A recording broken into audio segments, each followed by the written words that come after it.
1 minute কথা বলার জন্য বহুবার হাত জাগে, ওটাও হাত ব্যথার একটা কারণ। আপনারা নিশ্চয়ই খেয়াল করেন টেলিভিশনে যে হাত জাগিয়ে আছে, স্পিকারের কোনো দয়া আমাদের প্রতি আমরা পাই না। তো সেই জায়গায় এখানে যে সময় দেওয়া হয়েছে, আবার এটাও ঠিক, আমি খুবই ছোট মানুষ, সাবেক প্রধানমন্ত্রী বেগম খালেদা জিয়া, তার কথা স্মরণ করতে হয় যে আমি তার থেকে উপস্থিত বক্তৃতায় ন্যাশনালি যখন অ্যাওয়ার্ড পেয়েছি, অর্থাৎ গোল্ড মেডেল পেয়েছি, উনি শুধুমাত্র তখন আমাকে বলেছিলেন যে ওর কি সময় শেষ হয়ে গেছে, মানে 3 মিনিট সময় উপস্থিত বক্তৃতার থাকে ন্যাশনালি।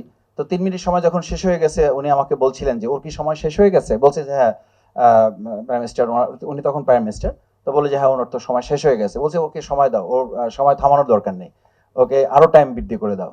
তো তখন বিচারক যারা ছিলেন বলে যে এটা কাউন্ট হবে না, বলছে না কাউন্ট করার দরকার নেই, ও কথা বলুক।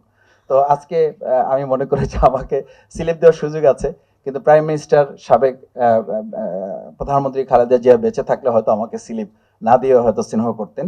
সরকার টার্গেট নির্ধারণ করেছে বর্তমান সরকার, যে তারা 5% পর্যন্ত বরাদ্দ তারা নির্ধারণ করবে। তো সেই জায়গাটা আসলে কতটা বাস্তব, এই বাস্তবতার জায়গাটা আমি 2-3টা কথা একটু ছোট করে বলি। স্বাস্থ্যমন্ত্রীর সাথে যখন আমরা কথা বলেছি, তিনি একটা কথা খুব সিম্পলি বলেছেন যে মাসুদ সংসদ সদস্য মহোদয়, আমাদের অবস্থাটা হচ্ছে সর্বাঙ্গে ব্যথা, আমরা ওষুধ দেবো কোথায়।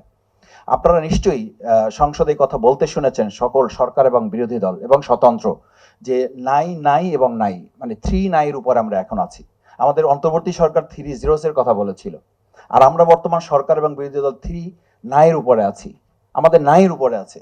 যখন সংসদ সদস্য কথা বলেন তখন স্পিকার নিজে বলেন আমার তো কথা বলার কেউ নেই, আমি তো কথা বলতে পারি না, আমার পক্ষে একটু কথা বলেন, আমার এলাকার হাসপাতালের অবস্থাটাও ভালো না, আমারও শিক্ষা খাতের যে ভবনগুলো সেগুলো খুবই নাজুক অবস্থায় আছে, সেটার জন্য আপনারা একটু কথা বলেন। সড়ক মন্ত্রী যখন কথা বলেন তিনি বলেন আপনারা সবাই যখন কথা বলেছেন তখন আমার এলাকার রাস্তা নিয়ে কে কথা বলবে, এটা নিয়েও আপনারা একটু কথা বলেন।